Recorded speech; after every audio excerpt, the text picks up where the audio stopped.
네, 사람들이 최면 치료나 최면 현상에 대해서 잘못 알고 있거나 또 굉장히 왜곡되게 알고 있는 것들이 많아서 좀 더 정확하고 알기 쉬운 지식을 좀 소개하기 위해서 이 비디오를 제작을 하게 되었습니다. 최면 박사님, 최면 현상이라는 것은 어떤 것을 말하는 겁니까? 최면 현상은 우리가 일상생활에서 굉장히 흔하게 경험을 하는데 잘 모르고 있죠. 너무 자연스럽게 경험하고 하루에 아침에 일어나서 잘 때까지 뭐 수도 없이 최면 상태에 들어왔다 나왔다 하는데 우리 별로 거기에 대한 자각이 없어요. 어떤 게 최면 현상이냐 하면 뭔가 이렇게 마음을 집중해서 일을 한다거나 또 자기가 관심 있는 주제에 대해서 마음을 집중했을 때 시간이 빨리 가거나 또 뭐 친구하고 대화를 하거나 인터넷 서핑을 하거나 좋아하는 드라마를 보거나 할 때 시간이 잘 가고 몰입이 되는데 이게 전부 최면입니다. 근데 너무 자연스럽기 때문에 사람들은 그게 최면이다 아니다 하는 것을 구별하지 않고 그냥 생활을 하게 되죠.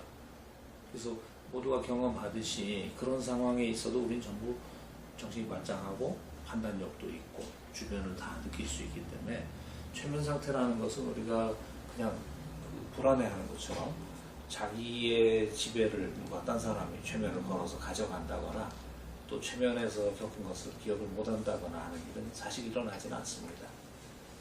굉장히 자연스러운 의식이 아닌 형태죠.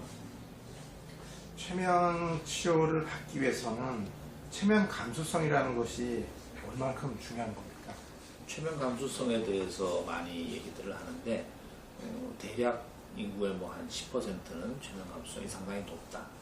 또 한 10%는 최면 감수성이 되게 낮다. 나머지 한 80%는 그 중간에 이렇게 분포가 되어 있다고 얘기를 하는데 사실 임상에서 최면 치료를 해보면은 그 감수성이 별로 중요한 역할을 하지는 않습니다. 왜냐하면 감수성이 좀 낮거나 경직된 사람들에게는 그 사람들의 그런 경직을 풀어줄 수 있는 접근 방법이 있고 또 그들에게 맞는 고유의 그 과정을 통해서 문제 해결해 나갈 수 있기 때문에 최면에 깊이 들어가고 안 들어가고 하는 건 사실 치료에서 큰 변수가 되지는 않는다고 저는 보죠. 경험상 그렇습니다. 최면의 간단한 역사하고 현재 이용 상황을 좀 말씀해 주시겠습니까? 네, 최면이라는 거는 사실 뭐 5,000년 전 뭐 이집트 시절 이전부터 모든 지구상의 문명권에서 다 활용이 됐다고 기록이 남아 있고요. 뭐 예를 들어서 단체적으로 모여서 노래를 부르고 북을 두드리고 춤을 추고 하는 이런 반복적인 행동들이 우리 일상적인 긴장된 마음을 풀고 어떤 자연스러운 내면으로 접근하는 이 통로가 되기도 하고 또 그런 상태에서 감정의 카타르시스나 어떤 부족 간의 문제를 풀어나가는 데 있어서 힘을 모은다거나 또 개인적인 어떤 슬픔이나 질병을 치료하는 데 있어서도 많이 샤만들이 써왔던 것이죠. 근데 이제 현대에 들어오기 전에 한 1700년대, 800년대부터 이제 이것이 임상적으로 쓰이기 시작을 했고 19세기 말에서 20세기 초에는 유럽을 중심으로 특히 프랑스에서 이 최면에 대한 연구가 많이 되고 또 최면으로 환자들을 치료하는 그 사례들이 많이 발표가 됐습니다. 사실상 우리가 알고 있는 그 프로이드 같은 사람도 최면 치료를 배워서 최면으로 환자들을 많이 봤던 최면 치료자 중에 한 사람이죠. 근데 이 최면 현상이라는 게 좀 우리가 단순히 이해하기 어려운 현상을 많이 포함하고 또 논리적으로는 설명이 불가능한 부분이 많았기 때문에 자신의 경험을 이렇게 논리적으로 좀 정리해서 정신분석학을 만든 그러한 경우가 이제 프로이드의 정신분석학이라고 학자들은 많이 보고 있습니다.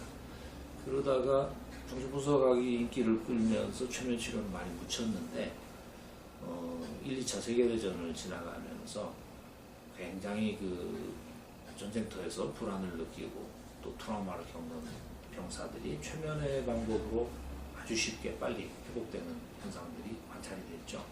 그러고 나서 1950년대부터 이제 영국과 미국과 이런 쪽에서 앞다퉈서 최면 치료라는 것을 임상에 이용하게끔 시작이 된 겁니다. 우리나라 같은 경우는 1980년대 후반에 들어오면서 이제 최면 학회라는 것이 만들어지긴 했는데 사실 그렇게 큰 활동을 뭐 해온 것은 아니고요. 저 같은 경우에도 예전에 제가 최면 치료에 대한 책을 내고 나서 1996년도부터 이제 최면 치료 학회를 하나 만들어서 계속 끌고 나오고 있는 상황이긴 합니다. 박사님, 그러시면 최면 치료가 일반 약물 치료나 상담과 다른 점이 있다면 어떤 점을 드실 수 있으실까요? 지금 이제 환자들이 병원에 가면 가장 흔한 형태의 치료가 의사들이 증상을 듣고 그 증상에 따라서 진단을 하고 거기에 따른 이제 약물 처방을 하는 것이고, 또 그 외에 치료를 하면은 뭐 행동요법이라든가 그냥 일반 상담, 분석 이런 것들을 하게 되는데, 그러한 방법들이 환자들에게 분명히 도움을 주고 증상을 호전시키기는 해요. 근데 문제는 그 증상을 일으키는 내면에 깊이 숨어있는 뿌리, 또 살아오는 세월 동안에 축적된 어떤 상처, 또 쌓여있는 스트레스, 이런 것을 충분히 제거하는 데는 좀 부족하다는 결과가 나오죠. 그래서 최면 치료는 그러한 증상의 호전을 목표로만 하는 것이 아니고 그 사람 내면에서 작용하는 이 병의 뿌리, 또 오랫동안 축적되어 습관과 패턴, 또 자기가 의식적으로는 잊고 있지만 옛날에 겪었던 상처나 그 스트레스의 덩어리들, 이런 걸 찾아서 제거하고 또 그 제거한 자리에 건강한 기운을 메꿔주고, 그렇게 함으로써 구조적으로 또 근원적으로 문제를 해결해 나가는 힘이 있습니다. 그런 것이 하나의 특징이라고 할 수 있죠. 최면 치료에 특별한 장점이 있다면 좀 알려주시겠습니까? 네, 조금 아까 제가 이제 말씀드린 것처럼 최면 치료를 통해서 원인에 접근하고 이 원인을 치료하고 깊이 숨어 있는 상처들이 나은 사람들은 오랫동안 제가 지켜보는 경우에 재발을 잘 하지 않아요. 똑같은 문제가 다시 발생해서 치료를 해야 된다든가, 또 아니면은 잘 지내다가 갑자기 또 무너진다든가 하는 일이 없고, 정말 내면의 어떤 구조가 변하고 업그레이드가 된 모습으로 생활하고 오랫동안 그것을 유지하게 되죠. 그리고 본인의 상태를 계속 잘 발전시키고 또 문제가 있을 때 풀어나가는 방법들에 대해서 자기 훈련이 병행이 되면 더더군다나 앞으로 살아가면서 겪는 어떤 스트레스들도 자율적으로 잘 처리하고 해결하는 경우를 많이 보게 됩니다. 박사님께서는 이 최면을 통한 환자 치료를 되게 많이 하고 계시는데요.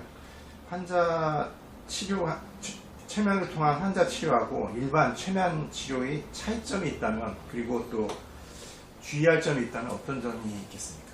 네, 뭐 최면에 대해서 사람들이 아는 게 대개는 매스컴을 통한 시범이라든가, 또 특별한 어떤 뭐 연예인들을 상대로 어떤 뭐 기억을 되살리는 프로그램이라든가 이런 것을 통해서 좀 접하는 기회가 많은데요.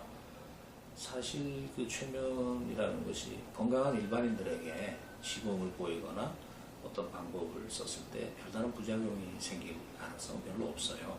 심각한 부작용도 없고. 근데 이제 심신이 취약해져 있는, 또 내면에 약점이 있는 환자들에게 치료라는 것에 경험이 없는 사람들이 그냥 억지로 밀어붙이듯이 어떤 기억을 떠올리게 하고 어떤 그 암시를 주입하게 되면 생각지 않았던 내면의 상처들이 이제 표면화되기도 하고, 또 생각지 않았던 증상들이 생길 수 있는 부작용이 올 수 있죠.